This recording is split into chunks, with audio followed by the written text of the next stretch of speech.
नमस्कार दोस्तों, अभी हाल में ही राम भद्राचार्य जी ने संस्कृत को लेकर प्रेमानंद जी महाराज। मैं चैलेंज करता हूँ प्रेमानंद जी, एक अक्षर मेरे सामने संस्कृत बोलकर दिखा दें बस, या मेरे कहे हुए संस्कृत श्लोकों का अर्थ समझा दें। और सभी शंकराचार्यों पर कटाक्ष किया है। उनका कहना है कि इन सब में से किसी को भी संस्कृत नहीं आता और जिनको संस्कृत नहीं आता वो ज्ञानी नहीं हो सकता। मैं ये वीडियो किसी के समर्थन या विरोध के लिए नहीं बना रहा हूँ, बल्कि जो सच है उस पर बात करने के लिए बना रहा हूँ। ये वीडियो बहुत ही महत्वपूर्ण होने वाली है, इसलिए पूरा देखिएगा, तभी कोई निष्कर्ष निकालिएगा। क्या संस्कृत का आना ही सच्चे ज्ञान की निशानी है? और जिसको संस्कृत नहीं आता क्या वो ज्ञानी नहीं हो सकता? संस्कृत भी एक भाषा ही है जैसे अन्य सभी भाषाएं हैं, लेकिन हम संस्कृत को लेकर इतना बढ़ चढ़ कर क्यों बोलते हैं? इसके पीछे का रीजन समझना होगा। हिंदुओं के सभी शास्त्र संस्कृत में लिखे हुए हैं और शास्त्रों के बारे में कहा जाता है कि ये सब अपौरुषेय हैं, यानी कि भगवान ने लिखा है इनको। ये बात अपने शास्त्रों को लेकर केवल हिंदू ही नहीं मानते, सब धर्म के लोग अपने अपने शास्त्रों को लेकर ऐसा ही मानते हैं। जैसे इस्लाम में अरबी को देव भाषा मानते हैं, जैन में प्राकृत को और बुद्ध में पाली को। तो इनके शास्त्र जिस भी भाषा में लिखे हुए हैं उसी को वो देव भाषा मानते हैं और उसी को वो महत्वपूर्ण समझते हैं। यही कारण है कि हिंदुओं के जो गुरु हैं वो संस्कृत को इतना महत्व देते हैं। कोई भी भाषा एक माध्यम है अपनी बातों को दूसरे तक पहुंचाने का। अब कम्युनिकेशन कब पूरा होगा? जब हम जो बोल रहे हैं वो दूसरा समझ भी रहा हो। आज बहुत सारे लोगों को संस्कृत नहीं आती है, तो अगर हम चाहते हैं कि अपनी बातों को दूसरों को समझा सके तो हमें उनके ही भाषा में बोलनी पड़ेगी, या जो आम बोलचाल में भाषा चलती है वही बोलना होगा। जैसे उस समय पर बुद्ध जो है वो पाली भाषा चल रही थी आम बोलचाल में, तो पाली में ही बोले थे। ये नहीं कि उन्होंने संस्कृत में बोलना शुरू कर दिया, क्योंकि अब संस्कृत में जो बोलेगा वही ज्ञानी होगा, ऐसा कुछ नहीं था। उनको समझाना था अपनी बातों को दूसरों को, जो भाषा में सब आदमी समझ सके उसी भाषा में वो बोलते थे। अब राम भद्राचार्य जी का कहना है कि जिनको संस्कृत नहीं आती वो ज्ञानी नहीं हो सकते। जो इनके संस्कृत में जो बोले हुए हैं उनका अनुवाद नहीं कर सका वो ज्ञानी नहीं होंगे। अब कोई चाइना से आ जाए और राम भद्राचार्य जी को चाइनीज में कहे कि मैं जो बोल रहा हूँ उसका मतलब समझाइए, तो इसका मतलब ये थोड़ी ना होगा कि राम भद्राचार्य जी बिल्कुल अनपढ़ ही हैं, बस उनको ये भाषा नहीं आती इसलिए वो नहीं समझा पाएंगे। अब क्योंकि राम भद्राचार्य जी को संस्कृत आता है तो वो किसी और को कह दे कि अज्ञानी हो क्योंकि तुमको संस्कृत नहीं आती, तो ये बिल्कुल ही अज्ञानता है। अब राम भद्राचार्य जी बिल्कुल ऐसा ही कर रहे हैं जैसे कोई शहर से आदमी आता है और गांव वालों के सामने इंग्लिश बोलकर उनको नीचा दिखाता है। कोई भी भाषा एक माध्यम है अपनी बातों को दूसरे तक पहुंचाने का। सबसे महत्वपूर्ण होता है वो बात, भाषा तो बस एक माध्यम है। जैसे भोजन जरूरी होता है और भोजन को खाने के लिए कोई माध्यम का जरूरत होता है, तो कोई थाली में प्लेन थाली ले या कोई खत वाला थाली ले, थाली का वहाँ पे बस हेल्प में ज़रूरत होता है, एक सहायक में, ये नहीं कि थाली ही खाना है। उसी तरह से यहाँ भाषा पर भी है, चाहे आप संस्कृत में बोलो या इंग्लिश में, बस लोगों को समझ में आनी चाहिए। महत्व वहाँ बातों का होता है, भाषा गौण है। कोई भी भाषा सीखो, इसमें कोई खराबी नहीं है, लेकिन तुमको वो भाषा आती है और दूसरे को नहीं आती है इसलिए तुम उससे ज़्यादा समझदार हो गए, ये बिल्कुल ज़रूरी नहीं है।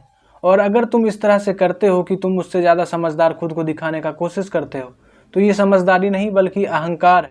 सोचो, अगर अभी कबीर साहब जिंदा होते तो राम भद्राचार्य जी तो यही कहते कि अगर कबीर साहब मेरे कहे हुए संस्कृत श्लोकों का अर्थ समझा दें, मेरे कहे हुए संस्कृत का मतलब समझा पाए, तब भी वो ज्ञानी माने जाएंगे। और संभव है कि कबीर साहब इनके कहे हुए संस्कृत का मतलब नहीं समझा पाते, क्योंकि उन्होंने कभी कोई खास शिक्षा ली नहीं थी, तो इस हिसाब से तो उनको अज्ञानी कह दिया जाता। देखा जाए तो कबीर साहब ही सच्चे ज्ञानी थे, क्योंकि उनके पास सच्चा अनुभव था। वो कहते भी थे कि लिखा लिखी की है नहीं देखा देखी बात। उनके पास प्रत्यक्ष ज्ञान का अनुभव था, न कि शास्त्रों के शब्दों का सिर्फ बोझ। कबीर साहब कहते भी थे कि वो जो शास्त्रों को सिर्फ रट लेता है वो उस गधे के समान है जो अपने पीठ पर अनाज तो ढोता है लेकिन वो उसको खाता नहीं है, वो दूसरों के लिए ढोता है। बिल्कुल वैसा ही पंडित भी सिर्फ शास्त्रों को जो रट लेते हैं, वो शब्दों को तो रट लिया, उनके काम का नहीं है, उनका तो कोई अनुभव है नहीं उनमें और ना ही उससे उनको अनुभव होने वाला है। तो वो बस दूसरों को सुनाने में ही उनका काम होने वाला है उस शब्दों का, और कुछ नहीं। हाँ, उसका अहंकार जरूर मजबूत होता है इससे, बस इससे ज़्यादा उसका कोई फ़ायदा नहीं होता। जो भी सच्चे ज्ञानी हैं वो किसी शास्त्र को रटते नहीं हैं, चाहे बुद्ध हो, रमन महर्षि हो, अष्टावक्र हो या कोई भी। कबीर साहब खुद कहते हैं कि पोथी पढ़ी पढ़ी जगमुआ पंडित भयाना कोई, ढाई आखर प्रेम का पढ़े सो पंडित होए। वो अनुभव की बात करते हैं। जो उस अनुभव को, जो उस प्रेम को जानता हो वही सच्चा ज्ञानी है, और सब बस गधे के समान है जो सिर्फ शब्दों को रटता है और ढोता रहता है। जो उसके कोई काम का है नहीं। स्वयं कृष्ण भी भगवत गीता के दूसरे अध्याय के 46वें श्लोक में कहते हैं कि जैसे एक बड़ा सरोवर मिल जाए, चारों तरफ लबालब पानी भरा हुआ हो उसमें, तो जितना प्रयोजन एक कुएं से रह जाता है उसके बाद, सरोवर मिल जाने के बाद, उतना आत्मज्ञान हो जाने के बाद शास्त्रों से प्रयोजन रह जाता है। तो जिसको आत्मज्ञान हो गया वो शास्त्रों को ढोता नहीं है फिर, और शास्त्रों का सिर्फ काम है सहायता करना कि तुम्हें अपना अनुभव हो सके, तुम खुद को जान सको, तुम्हें आत्मज्ञान हो सके, ये नहीं कि तुम्हारा उससे और अहंकार ही बढ़ जाए। इसलिए उपनिषद भी कहते हैं कि अज्ञान तो भटकाता ही है, लेकिन उससे भी ज़्यादा ज्ञान भटका देता है, क्योंकि जो पंडित होते हैं उनको ज्ञान का अहंकार हो जाता है, शास्त्र रट लिए अब उनको अहंकार हो जाता है। यहाँ सच्चे अनुभव वाले ज्ञान की बात नहीं हो रही है, क्योंकि जब सच्चा ज्ञान हो जाता है तब तो अहंकार बचता ही नहीं है, और जब अहंकार बचता नहीं है तभी ज्ञान भी होता है। यहाँ उस ज्ञान की बात हो रही है जो रट रट कर आता है, जो शास्त्रों को पढ़ लेने से आता है, जिसे मतलब पंडित कहते हैं, जिसे विद्वान कहते हैं। और ऐसे लोगों को आत्मज्ञान होना बिल्कुल असंभव जैसा ही हो जाता है। इसलिए शास्त्रों को सिर्फ रटना नहीं है, नहीं तो वो बोझ हो जाएगा। जैसे किसी को अपने मंजिल पर पहुंचना हो लेकिन रास्ते में नदी मिल जाए, अब उसको नदी पार करने के लिए नाव का सहारा लेना पड़ता है। जैसे शास्त्र हो गए नाव, तो नाव का सहारा लिया, अब पार उतरते ही वो नाव को अपने पीठ पे ले लेता है, यही मंजिल हो गया। अब अगर नाव को जो मंजिल बना ले वो एकदम गधा ही है। नाव का काम था तुमको पार उतारना, वो उतार दिया, अब तुम अपने मंजिल तक पहुँचो। लेकिन अगर नाव को ही मंजिल समझ लिया तो ये मतलब नासमझी हुई, मूर्खता हुई। शास्त्र साधन है, साध्य नहीं।